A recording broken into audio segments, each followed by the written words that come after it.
Hello, and welcome to a new series where I'll be playing Crusader Kings 3 on the hardest possible rule set. Since this is going to be the first episode of a new series, I want to walk through what that rule set is. First, we'll be playing on Iron Man, meaning that we are not able to reload a save to try to correct any errors or disasters that occur. I also commit that once I start this game and with my commentary, I will not restart the game, uh, crash my computer to reboot the game, do any what's called birding, or so forth. Instead, I'll be stuck with all the decisions I make. I will undoubtedly make some mistakes, and I will just try to play my way through each of those. We're playing on very hard difficulty. This has a wide array of bonuses for the AI. The AI makes more gold. Their buildings are cheaper. Their men-at-arms are cheaper. Hiring mercenaries is cheaper for the AI. AI vassals are much more loyal to AI lieges. Also, the AI gets a discount for hosting activities, which actually can be helpful for us because it does give us more activities to go to. On the flip side, very hard penalizes the character in a wide variety of ways, including that our vassals will be more disloyal, more likely to join factions and rebel against us. Hiring mercenaries is more expensive for us. Schemes are more difficult. We get far less money from ransoms, among the various other penalties that we get. Here I will scroll through the rules. I'm not going to go over every single one of them, but I will hit the most important. And one of the most important is this combination of the three here regarding conquerors. We're going to have increased conquerors, and every single conqueror will have the scourge-of-the-gods trait. This makes them incredibly powerful and the main source of difficulty in the game. You can see here in particular, in addition to a wide range of military benefits, they have a kingdom level casus belli that they can use an unlimited number of times. And Scourge conquerors simply spam this to assemble great realms, often at the cost of the AI and sometimes at the cost of the player. See, we have unlimited random black deaths along with Doomsday plague frequency. Again, making plagues much more frequent. They can very easily kill us, kill our heirs, wipe out our entire family.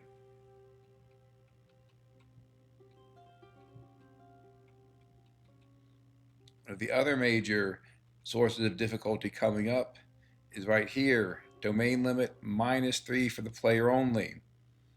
There's recently been a change to how domain limit is calculated, so that's now based on education rather than stewardship.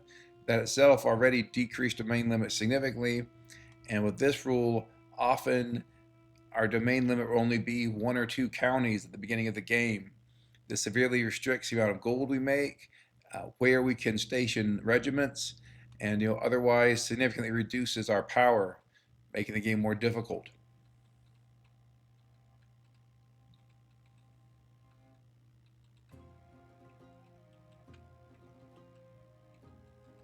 There is one other rule I will follow that's not set forth in these official game rules, which is that I will not become a conqueror.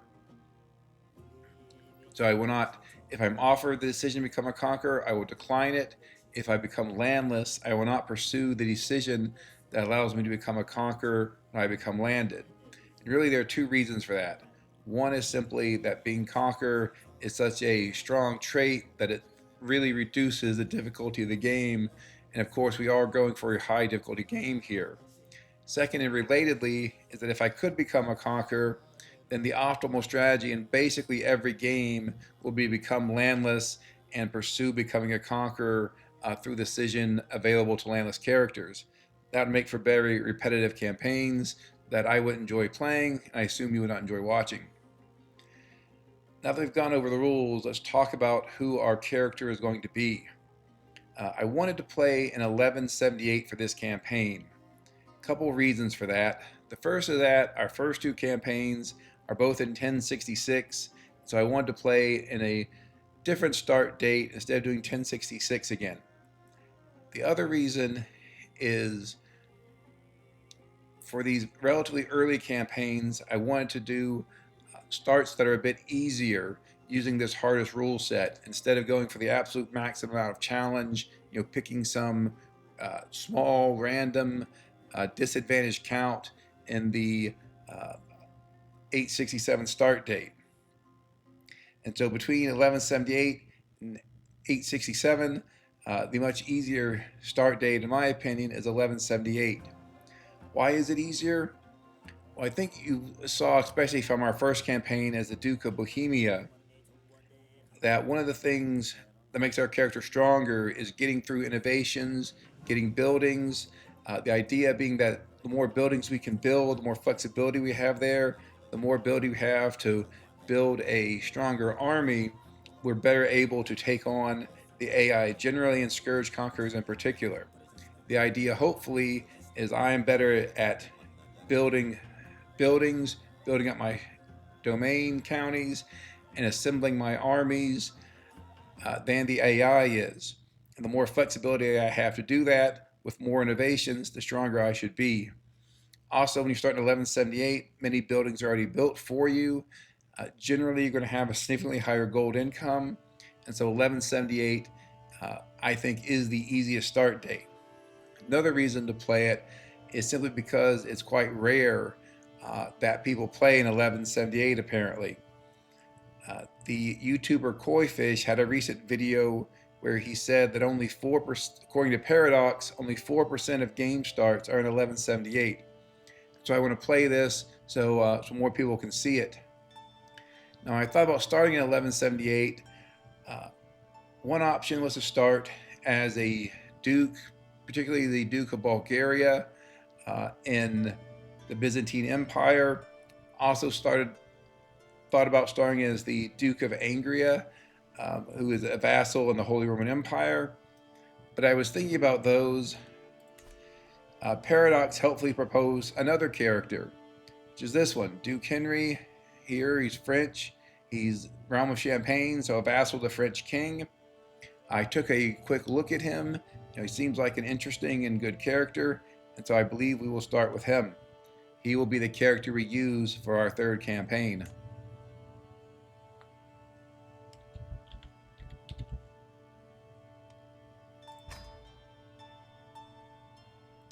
So we'll load him in here and take a look at him. Again, I took a look at him briefly. I think we can get a strong start with early campaigns. I do want somewhat easier starts instead of going for the most difficult ones. So taking a look at him, we see that he is 4-star stewardship. That's very strong. You may note that my past two characters have also been stewardship. I promise that there will come a time when I do play a starting character with something else, but I do think that stewardship, despite the recent nerf and the way domain limit is calculated, is a very powerful starting education.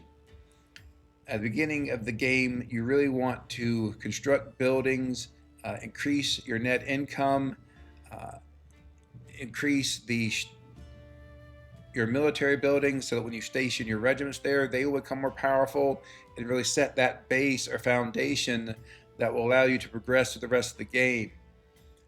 And of course, stewardship characters are the best to do that, particularly when they have the architect tree completed.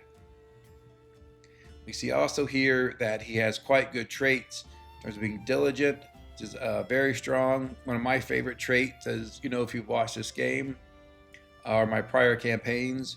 Just, which is fairly good. Obviously, you see here it has some stewardship, learning. It's a big pony intrigue. You do get some vassal opinion. We don't have any vassals, so that's less important for us.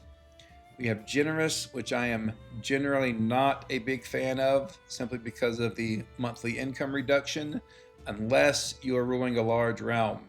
If you're ruling a large realm, then that extra diplomacy, extra court vassal opinion can be very powerful in keeping your vassals in line, preventing them from trying to rebel against you.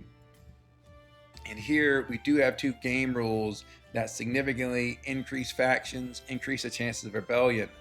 First is very hard, which makes all AI vassals dislike a player liege. And the second one is lesser realm stability, which makes all vassals dislike their liege, regardless of whether it's player or AI.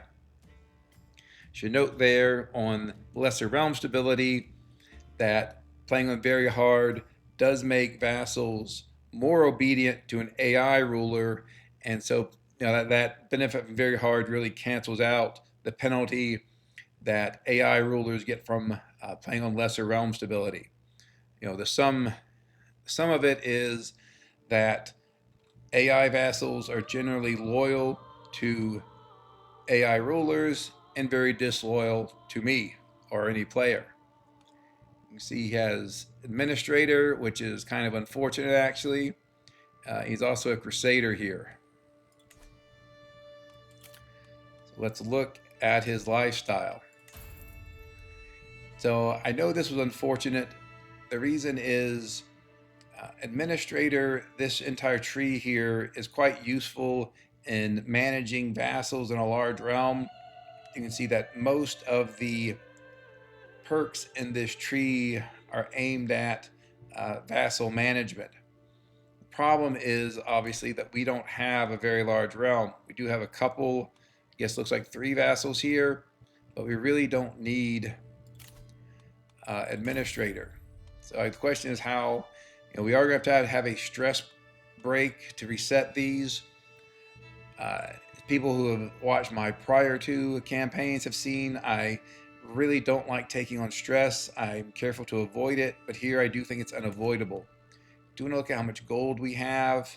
So probably what's going to happen is I will reset my perks, take this stress hit, and then try to hold a relatively cheap feast immediately and get my stress back down. I also want to look at our family here.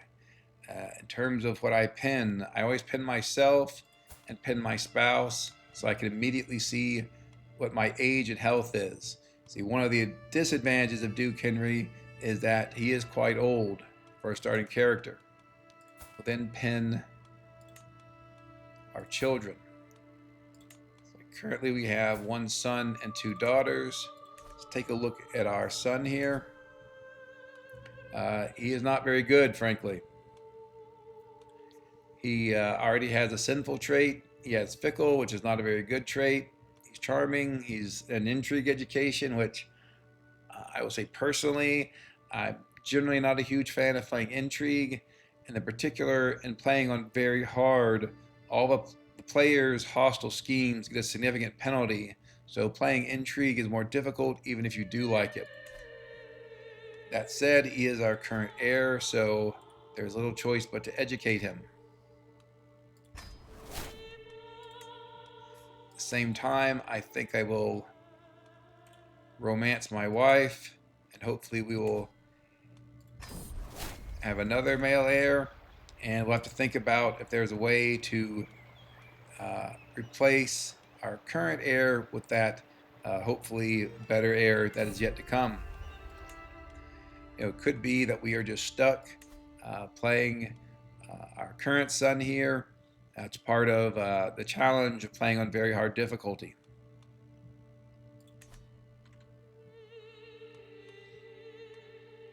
Also, I want to go through my decisions and pin the ones I want up the top there so I can remember to take them as appropriate. So I want to train for tournaments. I want to develop my capital when the time is right. Again, we're going to be taking a huge stress hit here at the very beginning of the game, so it's going to be a while before I improve our capital, develop it. I think at the moment I can leave off these. I will also go down to activities. I want to be notified about all the activities, and again, usually playing on very hard, the AI gets more gold. Activities are cheaper for the AI, so the AI tends to host a lot of activities. I think that will be especially true starting in 1178, where the AI's buildings have more structures in them. They're built up generally, so they get more gold, and so I think they'll be even more likely to host events, activities.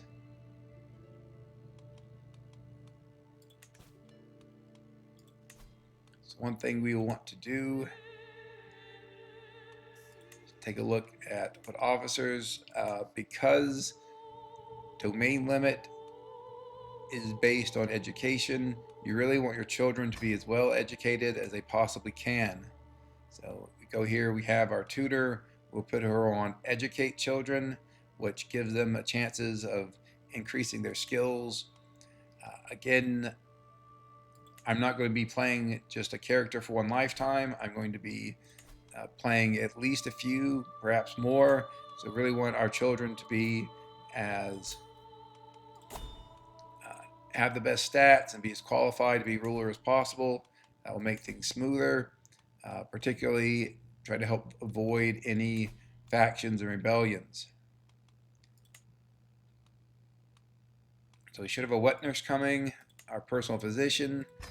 So she will do an okay job. Also want a seneschal, and we want to put her on organized court to hopefully increase our tutor aptitude of our wet nurse when we get one. Hold off on paying homage now.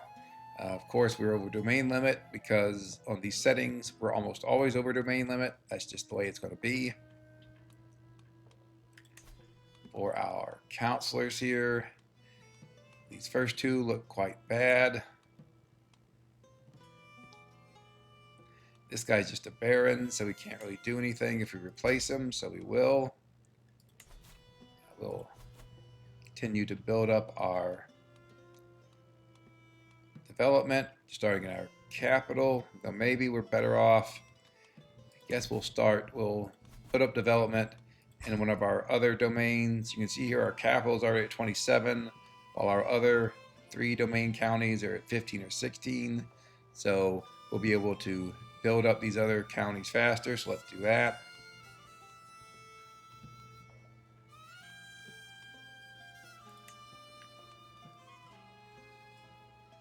So our chancellor is a vassal who's also our brother, Prince Bishop of Reims, however it's pronounced.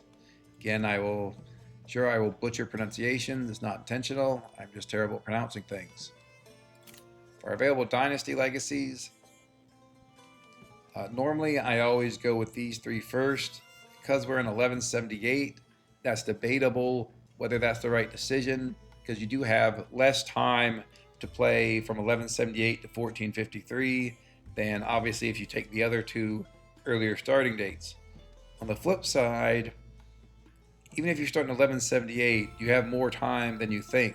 If we were to make it all the way through 1453, we'd be playing several generations of characters.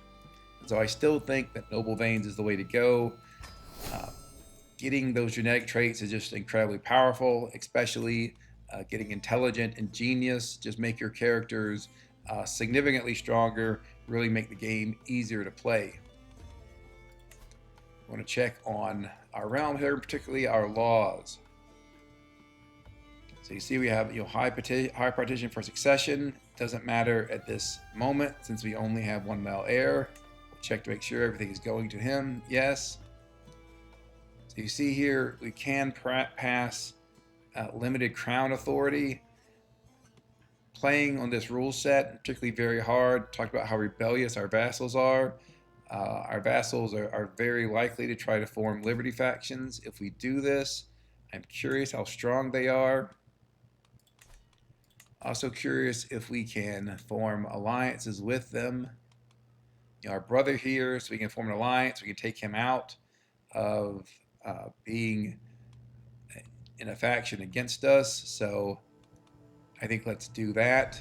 And seems like we have a number of other alliances, fairly close, that we could also make. My only concern about actually negotiating all these alliances is that it may limit us in expansion. But the flip side of that is we may not do very much expansion early on. I've talked about before, I really like building up my realm first, so likely be doing that instead of conquering everything that we can see. I think we'll have our daughter tutored by our personal physician and tutor. She has good intelligence. Is this a good learning? Which is one of the main factors in the outcomes of children's education. So with those changes, we will go up to passing limited crown authority. We'll want to continue to increase as we can. One way to get more control over your heirs is if you get to absolute crown authority, then you see here that rulers can designate their heir for many of your children, so that's very powerful.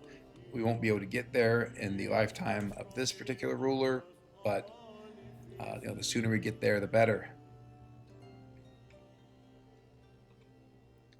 So I was trying to think if there's anything else we want to do. We should look at our military, certainly. We have crossbowmen, which is good. We have bowmen and light horsemen, which is less good. We'll station our crossbowmen, most effective place. Sort of follow down from there.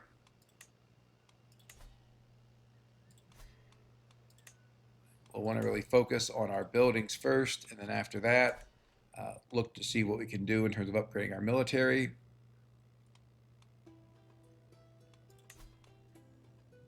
We are our liege's steward. That's extremely helpful. It provides very significant benefits in terms of tax, domain taxes, and stewardship lifestyle experience. So that's all good. Let's check here. I believe that we have done everything we need to do before unpausing the game. Besides taking this massive stress hit. Again, I think this is the right decision.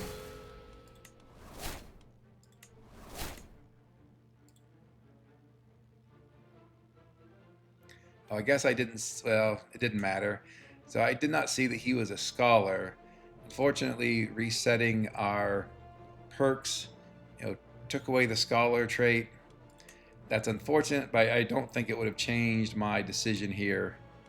We really need him to be able to build buildings efficiently, and I think there was no real choice except to reset his perks. It does hurt to lose scholar, but nothing to be done about it now. If he had filled out either of these other true trees, either avaricious or architect, I would not have reset his perks. Especially given that he apparently has a special perk of being a scholar early on. So normally we want to extort our vassals as much as possible. The fact that we're generous gives a very significant penalty to that. So we will not be able to do it right now because we need to lose some stress first. See how cheap of a... Okay, our feast will be 131 gold. I think that's fine. So we will pick that. We'll go to speed level 4 here. As anyone who's seen my first two campaigns knows, I'm a speed 4 and pause player.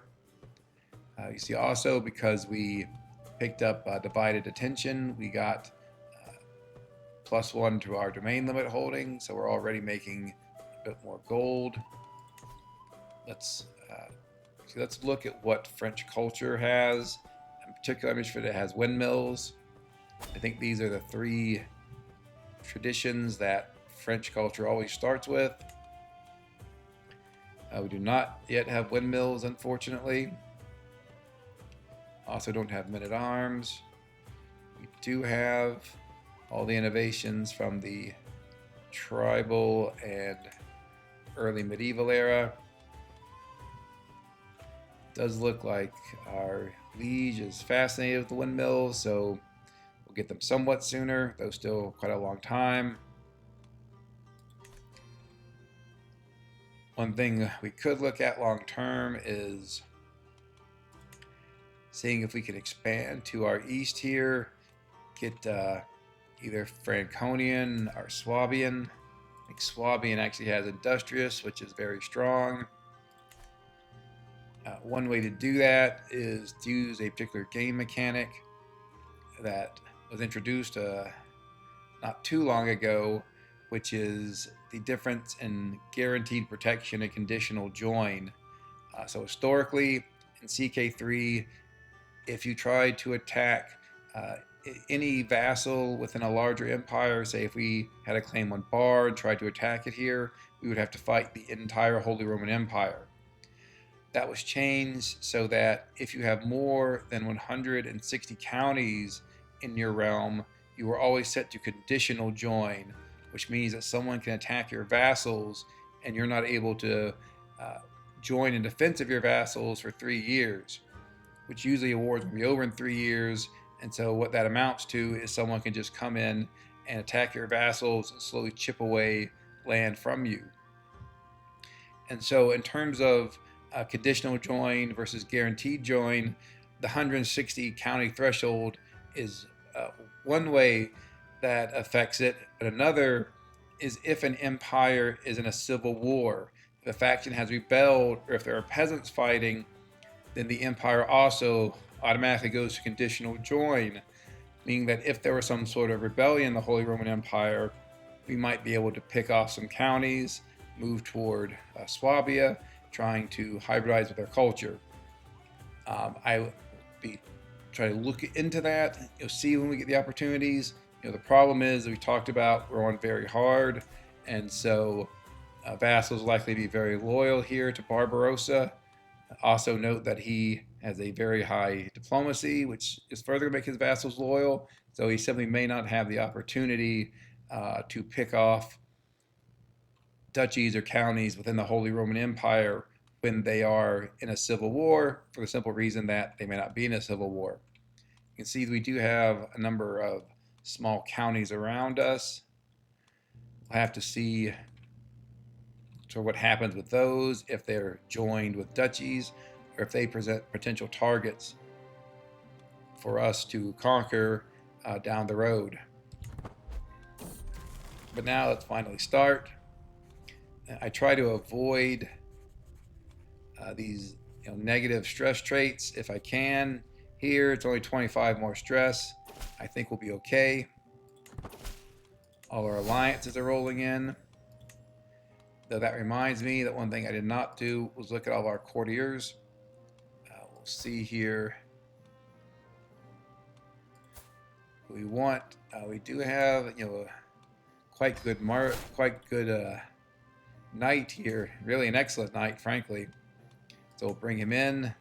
We will marry him to someone who has high learning, in case we need someone to serve as a backup personal physician, basically. Though I see here that actually we can bring in a good personal physician.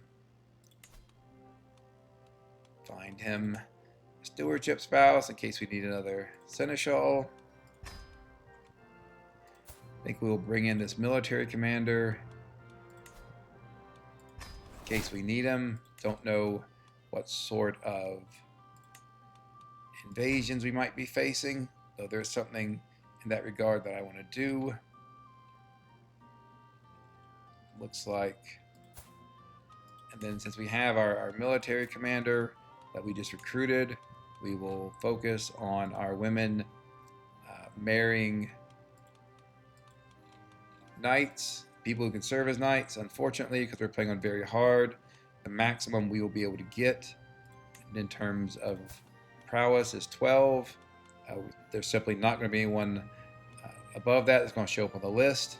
So we will marry our female courtiers to men that have a prowess of hopefully 12.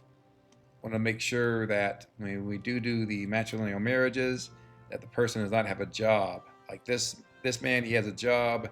If we were to marry him, even matrilineally, our courtier will leave and go to his court, and so we just lose our female courtier. Don't want to do that. Instead, looking for it just says guest or courtier, or otherwise shows the absence of any job.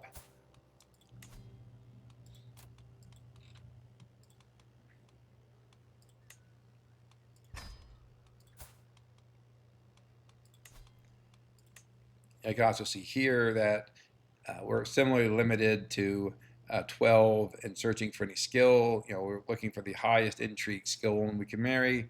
It's only going to be a 12.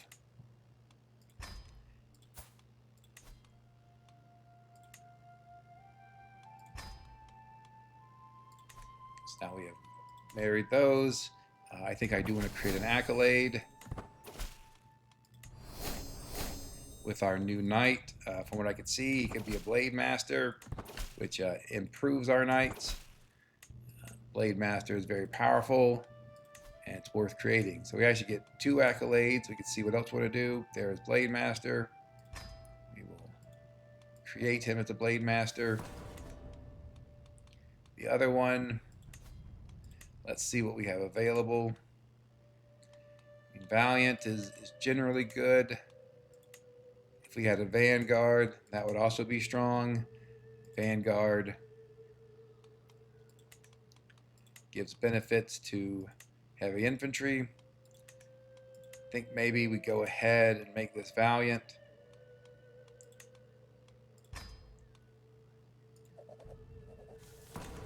Move on from there. We don't have any heavy infantry at the moment, but certainly our plan is over time we would build them up. Let's take a look at what buildings we can construct here. Again, we're really focusing on economic buildings.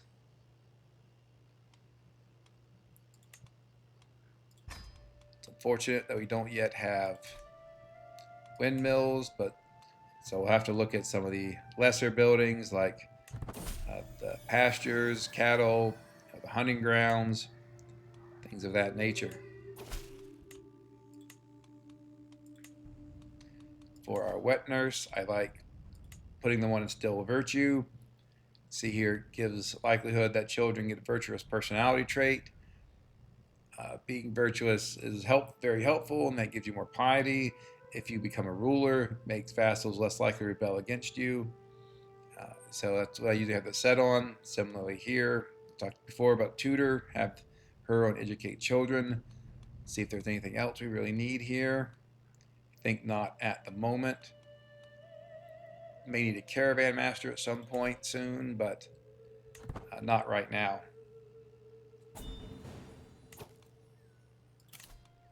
Okay, being granted a vassal, I think that's generally a good thing. Do want to be a bit careful about having too many vassals early on. I think indeed maybe we'll go to our chancellor, put him to domestic affairs, try to get our vassal opinion up so that they don't rebel against me. My army is quite brittle at the moment, and so I don't want to have to fight any wars. As I build up my army, but then I would be better able to subdue my vassals. Here, this is someone else's courtier. I think we will just restrain her instead of my own sister. Guess there's nothing saying I need to marry off any family members. We are in line for quite a few titles. It's like mostly in the Holy Roman Empire. That's interesting. Not sure we will actually be able to get any of those, but happy to be this guy's friend. Don't want to be our rival. Rivals try to murder you, which is not good.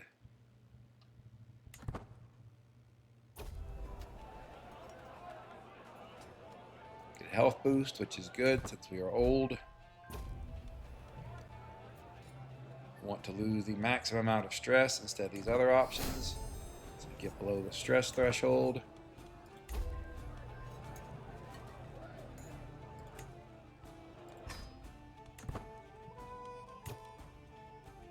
We're now at 37 stress.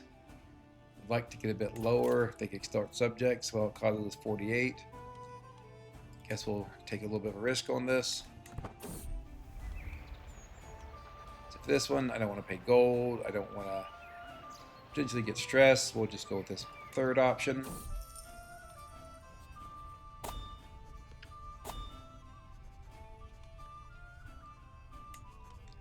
So here, normally when I have relatively few vassals, I like doing the second one just for the extra gold.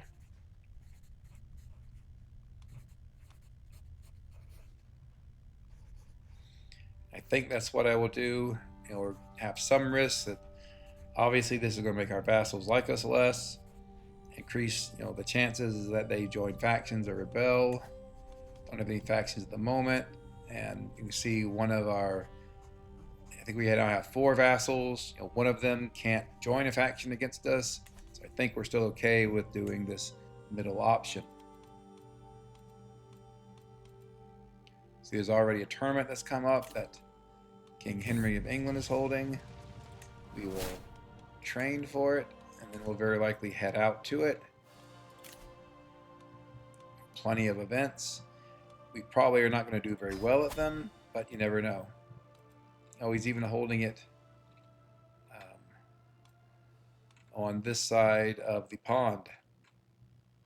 Okay, on this side of the channel, I should say. There's no danger, so I don't think we need a caravan master. We will just head out. Yeah, that is Henry II, the ruler of England. So one other thing I do want to look at, because there are many things you want to look at the beginning of the game, is potential dangers. The most obvious danger is going to be scourge conquerors. Here we can see there are a few scourge conquerors, most obviously Saladin, but they're all quite a ways away from us. Our biggest concern would be if Henry II himself becomes a scourge conqueror. It certainly happens. He would then conquer France. It's also possible that rule of Denmark or one of these heathen fates over here in Eastern Europe, that their ruler becomes a scourge conqueror. So a lot of ways this can go. It's one of the things that make games played on this hardest possible rule set entertaining, is you just don't know where the scourge conquerors are going to arise, and so you just don't know where the threats are going to come from. That really makes every game different.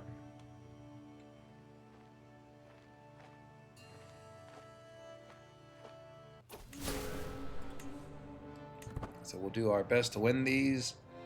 Talked in my prior campaigns about how important hostile looter experience is, particularly if you're going to be fighting. You just get a whole host of benefits.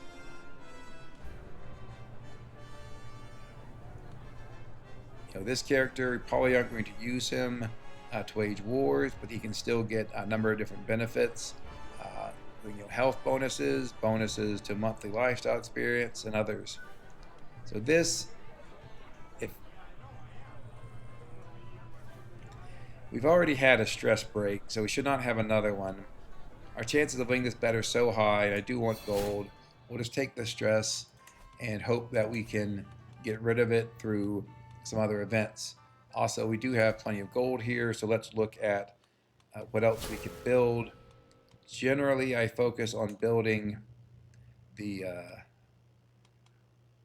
lowest level, which here would be the of each building, which here is the Hound Pens, level 2. Generally, that's just the most efficient way to go. Going from level 1 to 2 is going to be much less expensive than going from level 7 to 8. You can see, the amount of gold you get from going from 7 to 8 is just 0.15 a month.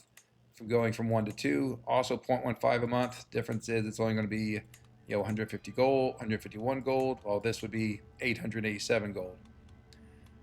So I think we will, the hunting grounds I don't think are a very good building. I don't know that there's something we can currently replace it with. Obviously, if we had access to windmills, that's what we would do. I mean, we could build cattle pastures instead. Does give us some more levies and does give us a little bit more gold. The hound pens are better if we have to, if we get invaded, have to defend ourselves. I think we'll go with the hound pens here. Here the obvious choice is the farms and fields. These give a lot of gold to start off with and get, are better than either the the hunting grounds or other options. So that's an easy choice. Here, I guess because it's level 1, we'll go with the hunting grounds again. So now we're building in all of our domain. One other thing I wanted to look at, wanted to see what claims we have here. Claim on that county over there. One thing to note, as part of the hardest possible rule set, is we're playing on total exclave independence. That means that when my ruler dies, all land that it is not connected by land or sea to the land containing our capital become independent. So even if we got this county over here, unless we somehow hooked it up to our current lands through going through these other counties, we would lose it when my character died. So we really want to focus on taking land that is close to us. So we have another, so we have these 2 counties that are currently ruled by Blah. Not sure we do much with them. Other thing I want to do is look at Champagne itself to see if there are people that have press claims against me that might come to attack me. I should say press any claim, pressed or unpressed. Fortunately, there are a whole lot of people that have claims against me.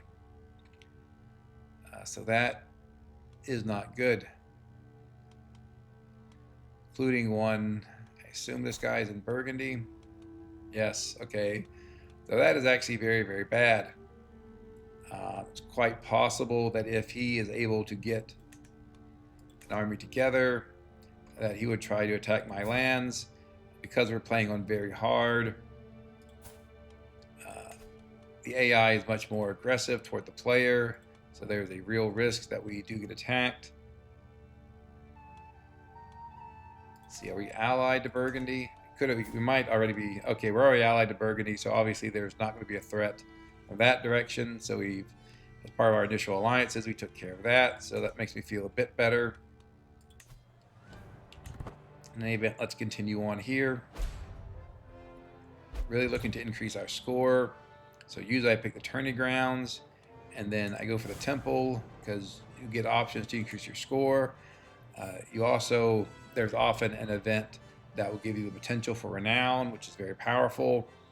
And sometimes, rarely you'll get an event that will give you a permanent increase to monthly lifestyle experience. So all things worth going to the temple. Here I'll increase the score, especially because I don't want any more stress. Because I could try going to the tavern, seeing if I can lose any stress. But I will not, certainly not doing that one. I think we'll just be doing this bottom option.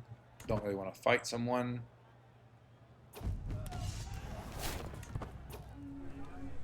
And I rarely do these 3 to try to sabotage other contestants, especially when it would cause me stress.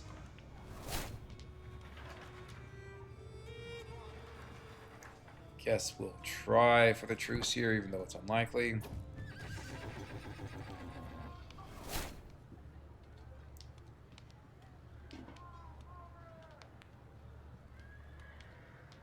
So I often go for here the second or third option, but the second option gives me significant stress. This third option, I'm not likely to win. I think we take advantage of being just here and get a slight score increase, lose a little bit of stress, go down below the stress break. I'm looking just for the highest percentage here, which is this one, which isn't very good. Yeah, okay.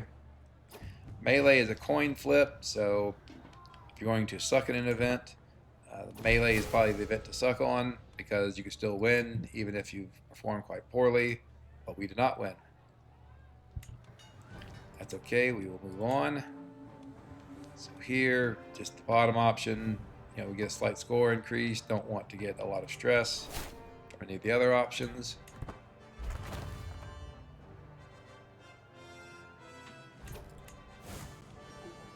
So here's the option for renown, didn't get it. Did hear that we had a building complete, so we'll go into the next one. Again, we will go with our cattle pastures here since it's only at building level 2.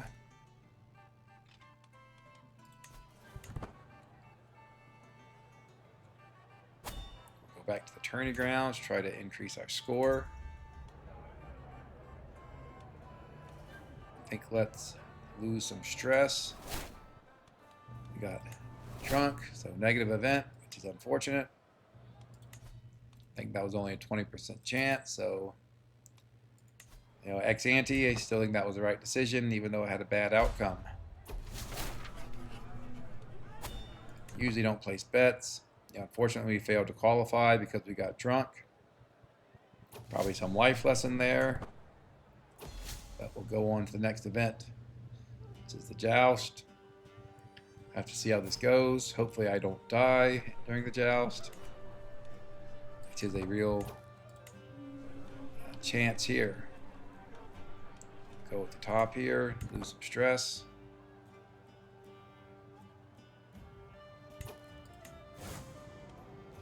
So this is the event that could potentially give us permanent increase to monthly lifestyle experience, but I think it does require that a tournament be of a certain quality.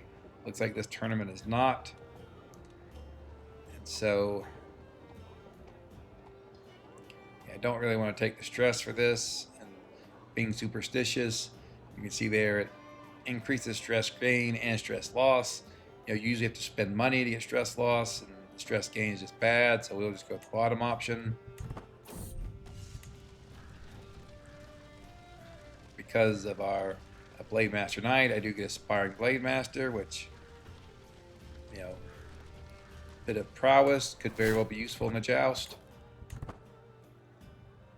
It looks like currently I'm not going to qualify. Here's another great event, which is female knights dressed as men abound at tournaments. In the Middle Ages, at least according to CK3, you can see she is just a extremely powerful knight and a good commander, legendary blade master. So he's certainly well worth the 20 gold. We'll get her married again to someone who does not have a job, someone with high prowess. He's a guest, so that's good. Now we have another very strong knight.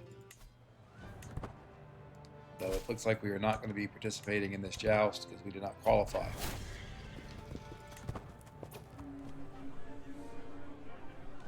Here, I think we'll just go with stress loss. Indeed, I think we've lost enough stress that we can develop our capital. Development's very important. Get you both gold and levies. So really helpful. And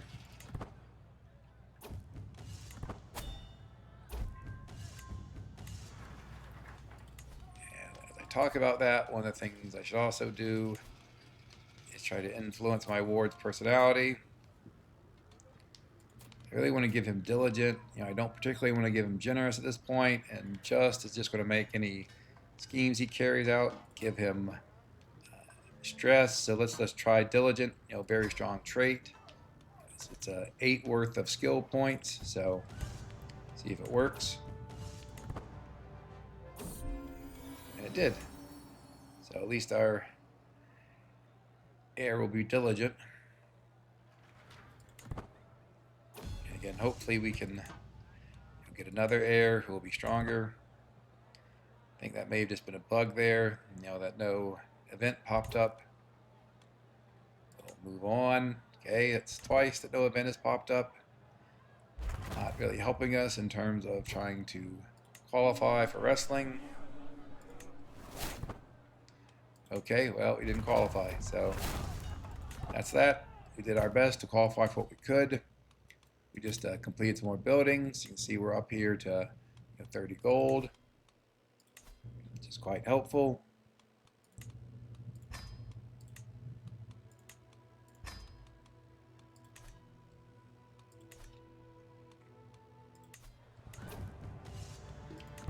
I think at least we got a little bit of hostile looter experience, so Hopefully will be better for the next tournament that comes around. I don't want to take the chance of getting wounded, so we'll just go with this middle option here.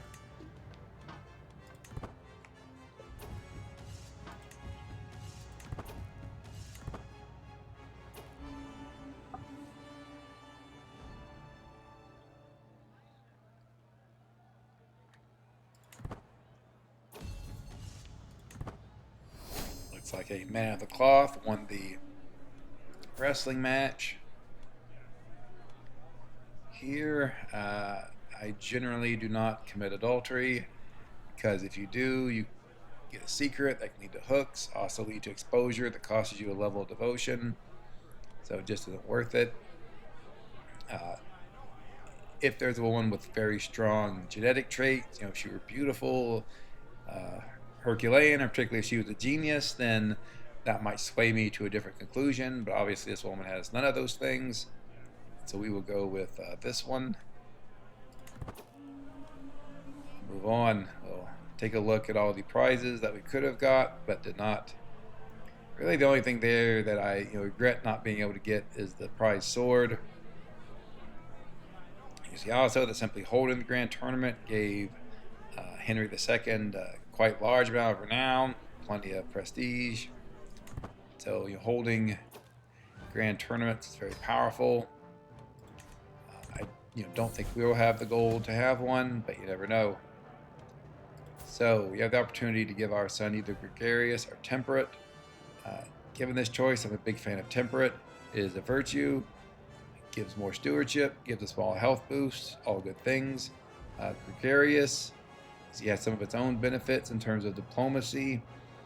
The problem with gregarious is, I guess a few years ago now they made a change that if you are swaying someone when you're gregarious and you fail to sway them, you gain stress, which is quite unfortunate side effect of the trait. So instead we will go with temperate. So at least he has two good traits to offset two that are negative.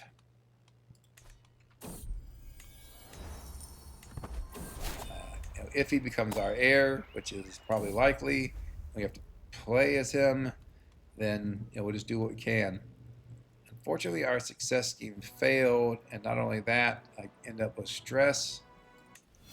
So that's unfortunate. Check our tips here to see if there's anything we can do. Looks like this vassal, we have a vassal that doesn't like us very much. Let's start swaying him. Hopefully we can get his opinion of us up before he decides to join any factions. Otherwise take some action that could hurt us. So now, we don't have a lot of gold. We are currently building. We'll build more in our domain counties as the gold comes in.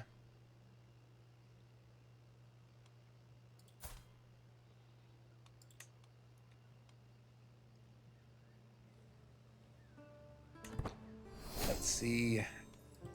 So I talked before about here the AI is very jealous of its liberties. They're because we have two rule changes from normal that cause our vassals to be more likely to join factions and rebel against us. Anytime you increase your crown authority from 1 to 2, you're very likely to get liberty factions. I would say liberty factions are the most common, most powerful factions you get playing on this hardest rule set. Very often at succession, you might have a liberty faction that's 300% of your power. You just have to give in and move on and try to increase your crown authority later. So this isn't terribly surprising. We could simply bribe this guy, I assume, if we wanted to. Yep, and get him to drop. Magic number here is plus 80. So 51 plus 43, 94. So over 80, that would cause him to drop from the faction. But I'd rather not spend that gold. Let's see sort of how that faction develops. You certainly need to keep an eye on it. The other thing is if it's just these two guys, then I can deal with it by bribing this first one. If they get the third vassal to join them, then it may become more difficult to deal with. But again, not much to do about it besides bribery, sending him a gift, just one of the consequences of playing on very hard difficulty. Okay, so the Holy Roman Empire has declared a war for part of my realm, unfortunately. It's not part of my domain, thankfully, but it is one of my vassals. Looks like my vassal, who is not in the faction against me. So we'll have to see how this war goes. Probably unfortunately means that my realm will be a battleground, which could reduce control, have other negative effects. We don't have enough of an army to fight, or really, I guess we could help our liege if we wanted to. Maybe we'll see how it goes. Obviously, raising our armies is quite expensive. It's not that bad, I guess. I mean, normally when you think from unraised men-at-arms to raising, it triples the cost. So that would be another 4.8 gold, so we'd still have a healthy income. So we could think about it. The other thing we could do is simply build more men-at-arms. I think we're going to want some armored footmen anyway. So the core of an army generally is heavy infantry. So we could build some of these, and crossbowmen are very strong because they counter both heavy infantry, heavy cavalry, and just building these extra units, getting our military strength up, may cause this Liberty faction to go below the military power threshold. See where these armies are going and who wants to fight who here. I have no idea who this... Oh, don't know who this guy is, but I'm happy to go to the funeral, primarily because it's a great way to lose stress. Let's make sure we are on mourn. Yes, okay. So there we go. You can already see that their power over the threshold has dropped a bit. Hopefully it'll drop under that threshold, and we won't have to worry about bribing them or anything because of our more powerful military.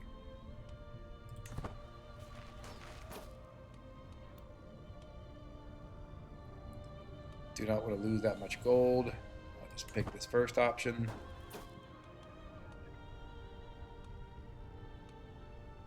Middle option here looks good. Want the piety, want the stress loss.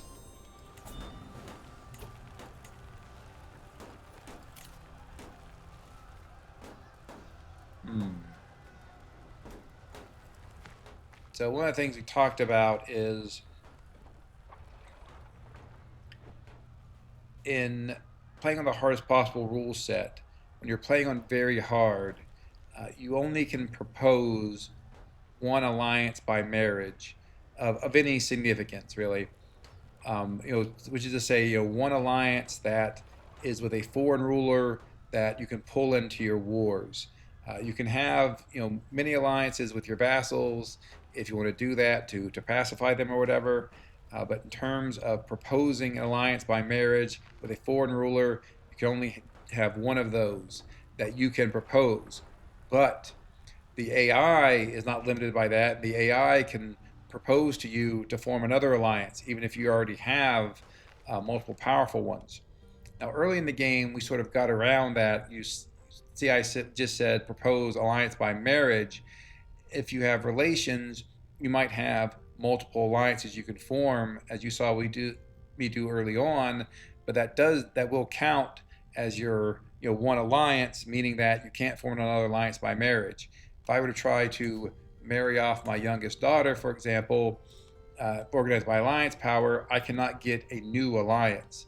These counties are places either within my domain or like Burgundy that I'm already allied with. So I would not be able to get a new alliance by marrying her. But again, what I can do is say, is agree to this one and get this new alliance. And I think that's what I will do.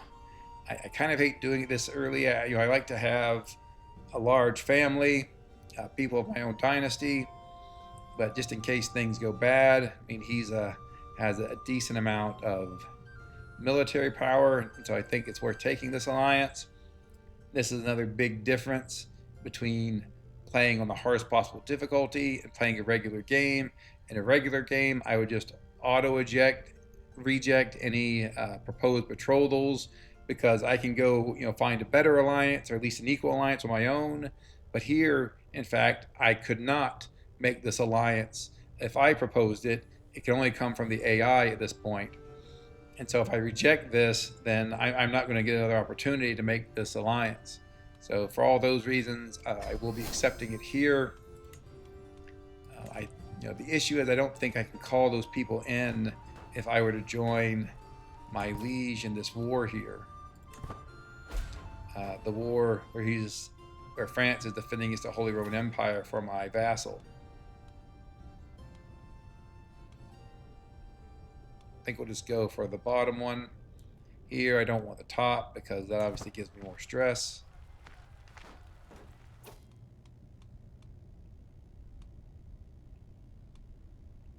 I think just take the bottom to lose a little bit of stress.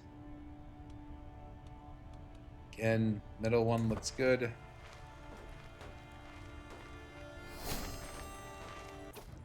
Does look like the French are sieging a little bit faster. The Holy Roman Empire.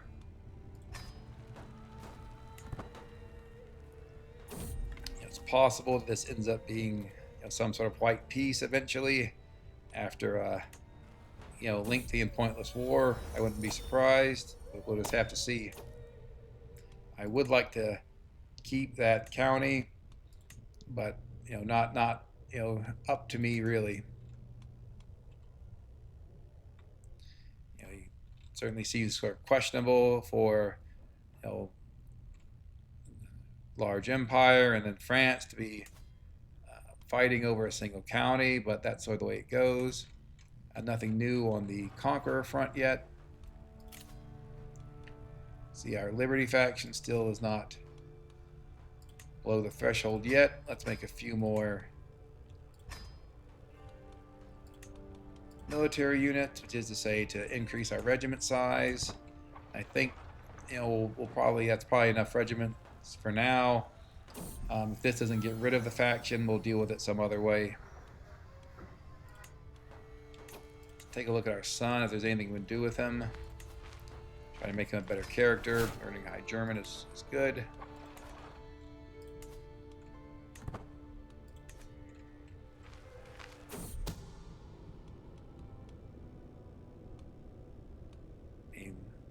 This is actually quite helpful. So we will, yeah.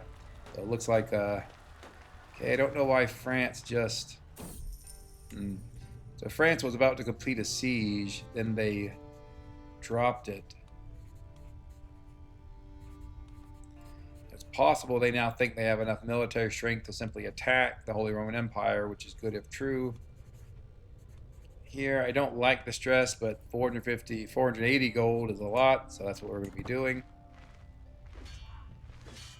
We can see here that the French armies are in fact inflicting a serious defeat, and they must have captured Barbarossa or an heir or something to get up to 100%. So my county here will be safe, and the Holy Roman Empire, is probably about to lose a lot of gold. Yeah, so they captured Barbarossa.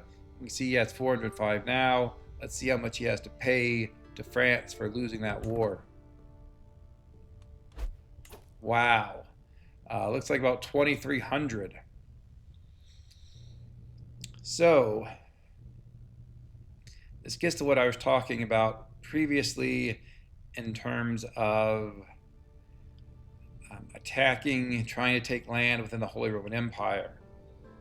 Again, we'd only be able to do that if there is some sort of civil war within the Holy Roman Empire that would change their war policy from guaranteed join to conditional join. And here you see what I'm talking about. Doesn't really matter. Well, I guess it does matter for us if we have a civil war. You can see there's guaranteed protection. Top liege will always be defending for any tile in the realm, and then conditional join, where it says vassals can't be attacked.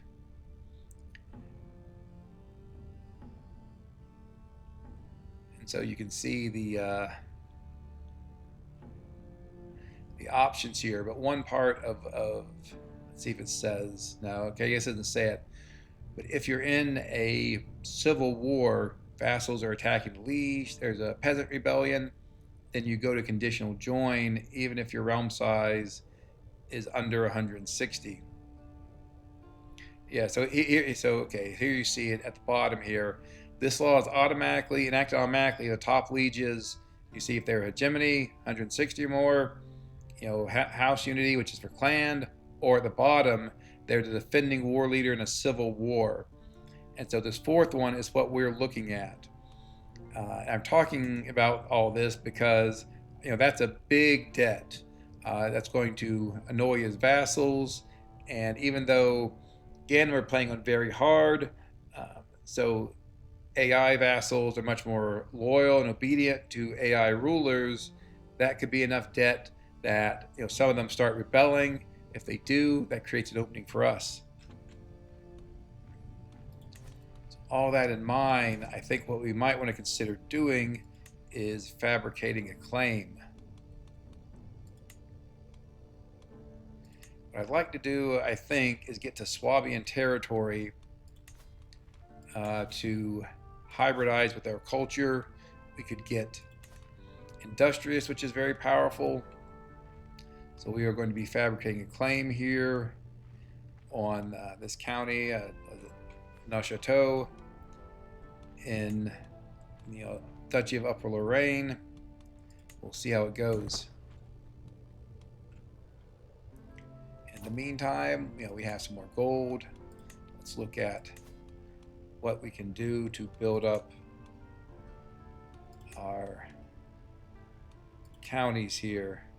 See if there are any buildings below level 3. Those two have apparently have the exactly identical buildings built in the same order.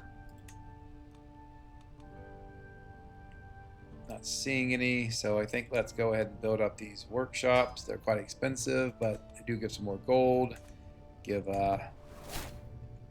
siege effectiveness.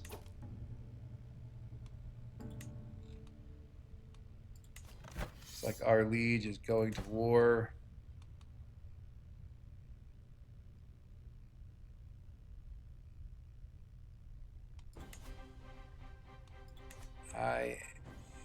Well, mail. Let's see here.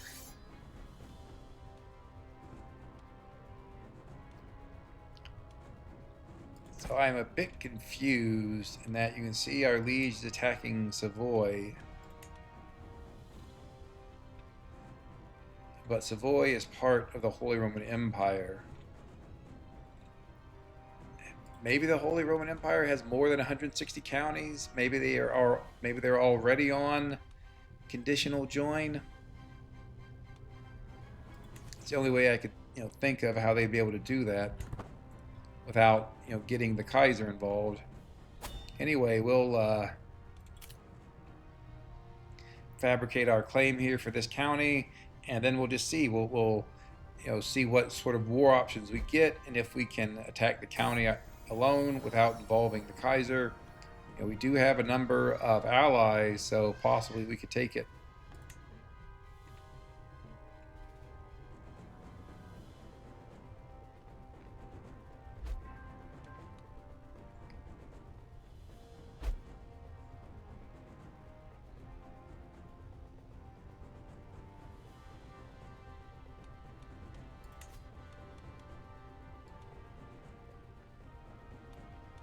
Let's make sure that's not the person we're slaying.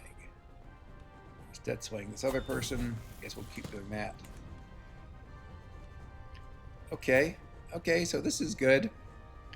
I think probably people have seen this, but this is the sort of ironic education description where if you become a 4-star intrigue character, and I assume you get something similar for 5-star, you're so clever that people don't even know how clever you are, and so you get this message that seems like you have a poor education, but in fact it's because you were so talented at intrigue that people no longer realize when you're manipulating them. So again, I'm not a big intrigue player, but 4-star is quite good.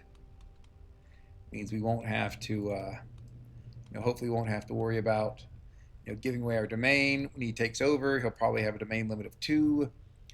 So we'll be taking some significant penalties, but if he only had 1, then I'd probably have to think about giving away counties. Obviously, want to get him married.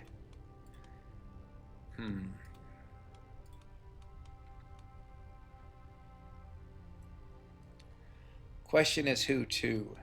This woman's a bit older, and her personality traits are just awful. Probably wouldn't be able to romance her since she's paranoid and shy. Just really negative traits. And we don't have to get our son married now. We can just have him be a bachelor for a little while. Continue on.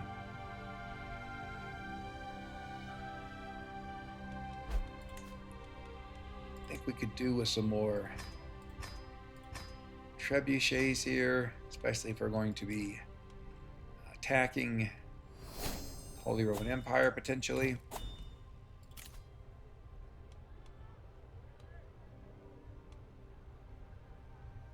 Maybe we go with War Profiteer.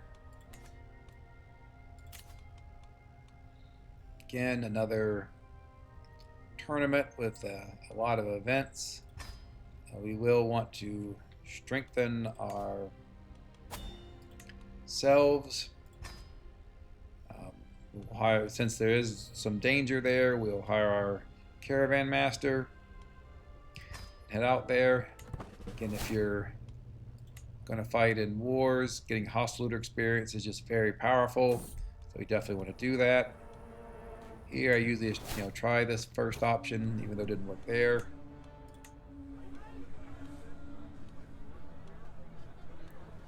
I think we'll just go with this bottom option. Get some more score. We are an aspiring blade master, so hopefully we'll do okay at the duel. Speaking of aspiring blade master, they are acclaimed knight has taught our son to be an aspiring blade master, which is good.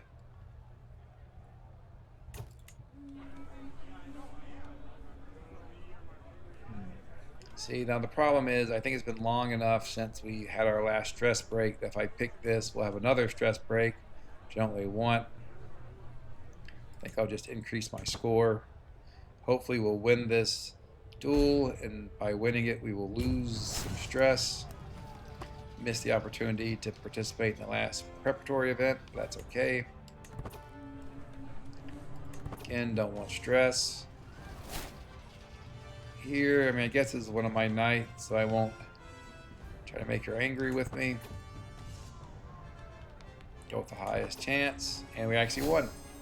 I was skeptical, frankly, since that character, I believe, is a very talented knight. Yeah, 26 prowess, so I think that's somewhat lucky on our part, frankly.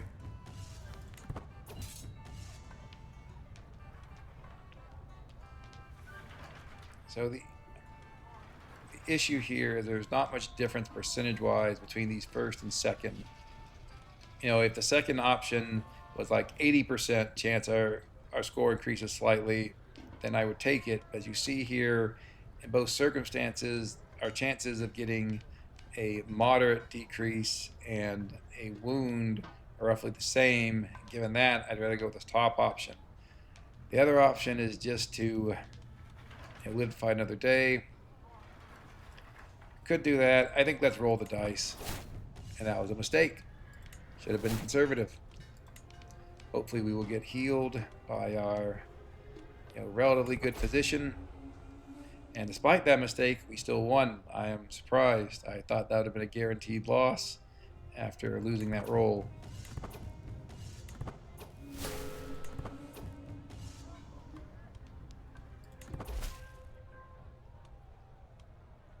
Okay, so we get the claim we were working on.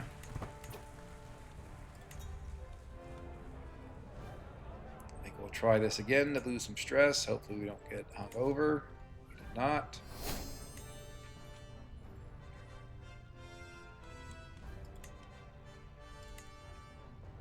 I think while we're waiting here,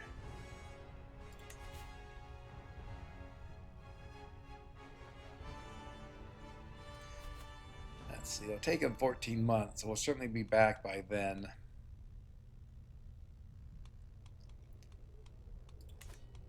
We're still in fine health at the moment. Even though we're wounded, we're in fine health. I'm surprised. Maybe we'll live longer than I thought. I would have thought being 55, going to wounded would put us in poor health. Could be that we're countering penalties from aspiring blade master, but I don't know. Anyway, let's let's put our priest on fabricating another claim. I believe we should be able to take both of those given the innovations we have. Let's go back to our tournament. It'd be nice if my personal position would heal me, but I guess not.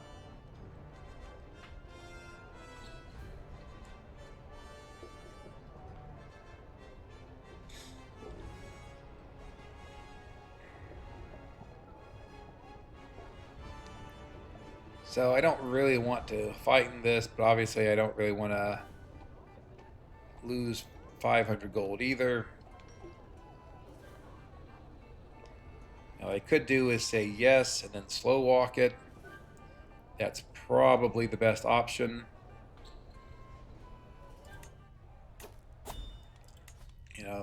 I would note here that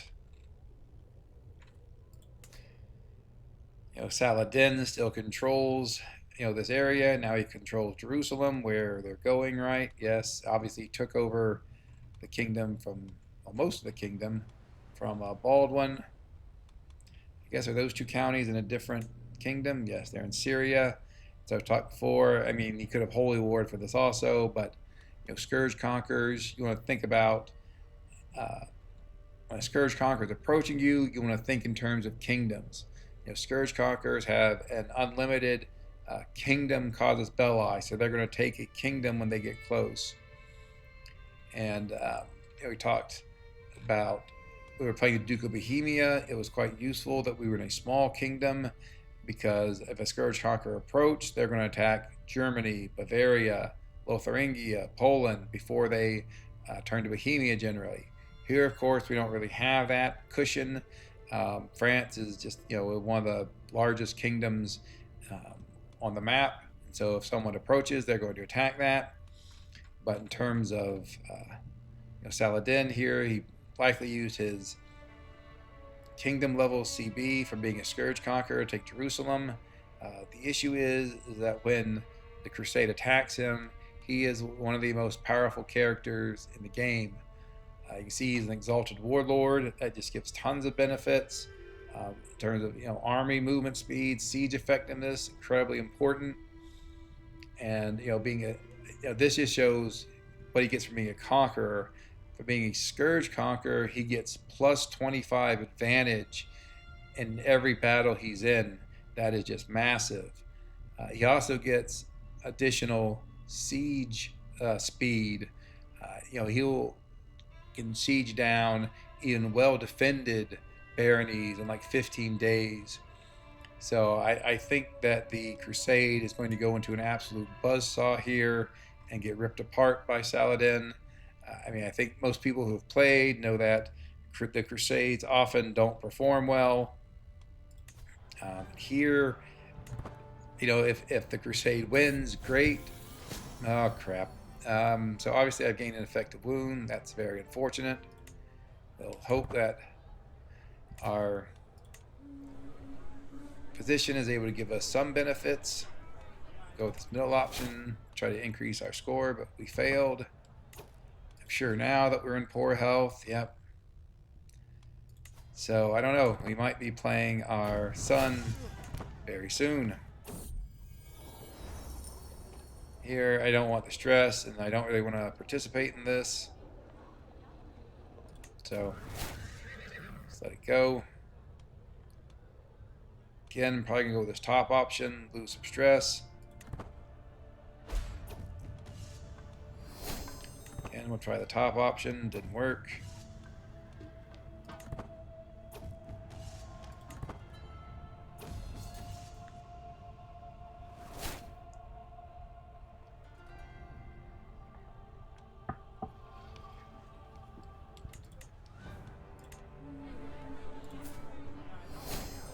Another excellent female knight, just 20 gold, certainly well worth it. We will get her married to, this guy's wondering, he has the prowess of 12, which we talked about earlier. That's going to be the maximum because we're playing on very hard. Now with a new female knight, we'll go on our way. Does make it even easier when we, if we're able to attack the Holy Roman Empire, we'd be able, we'd have some good knights backing us up to do that. I think at this point, probably want to hold off on that to see what happens with our character, if he recovers from his infected wound or if he simply dies.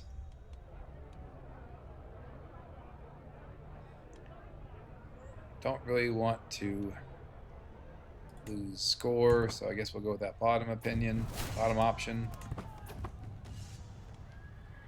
Here we'll lose stress, lose a whole lot of score.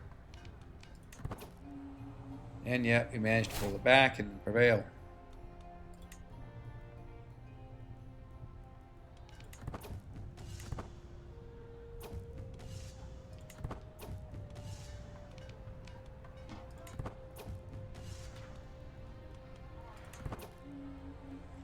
Fortunately lost.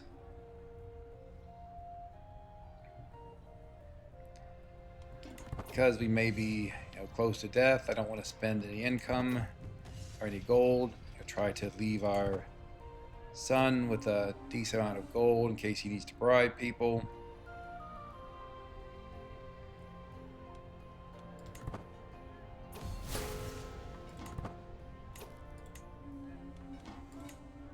Want to avoid stress.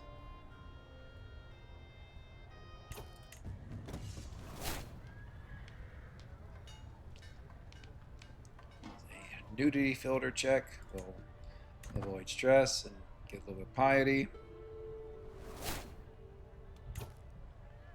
Let's go to the tourney grounds and hopefully increase our score here.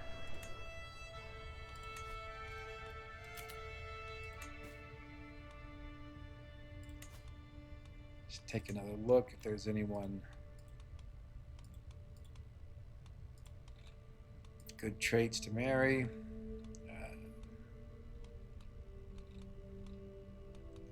Don't think so, unfortunately. Go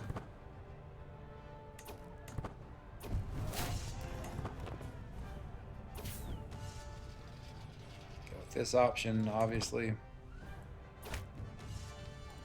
Don't want to spend gold.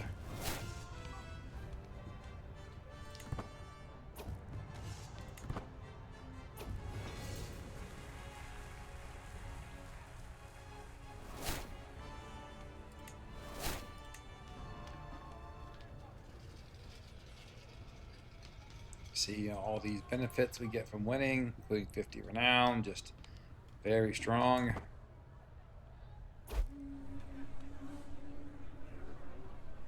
And we got, 2 okay trinkets, not great, frankly. Again, would have really liked to have a weapon or some armor, but not what we got.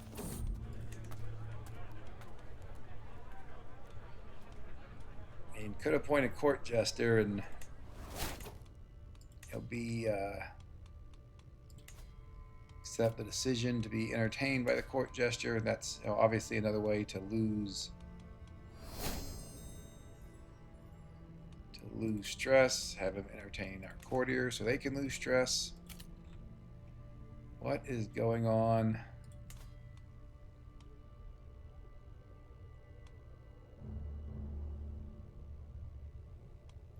I mean, there's some fighting over here, but I guess it's not by the top liege. Here we see that Barbarossa passed away.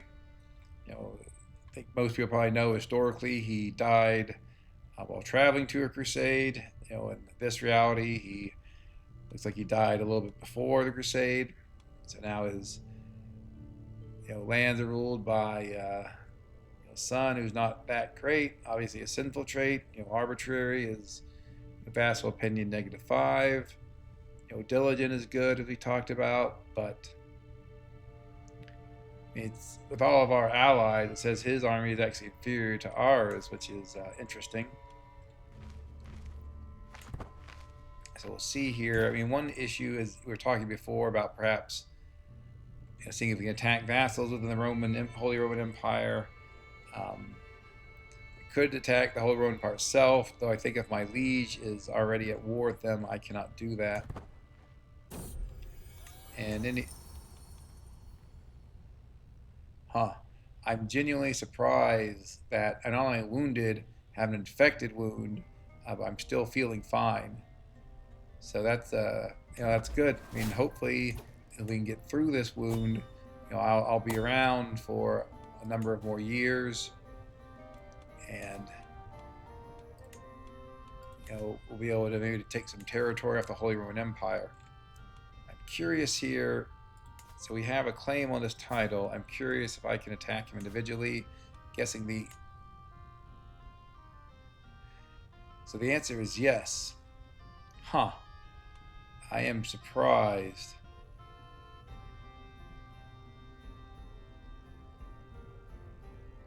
Yeah, so the Holy Roman Empire, you can see here that they are on conditional join. Perhaps they just have 160 counties or more, and that's why. So I think we will complete this fabrication here. See, maybe we can even get the entire Duchy of Upper Lorraine and take that over. Let's max out our siege equipment. Then I think let's build some more economic buildings. I mean, all of these are the same in terms of gold. I think all of them everything is up to at least level 3.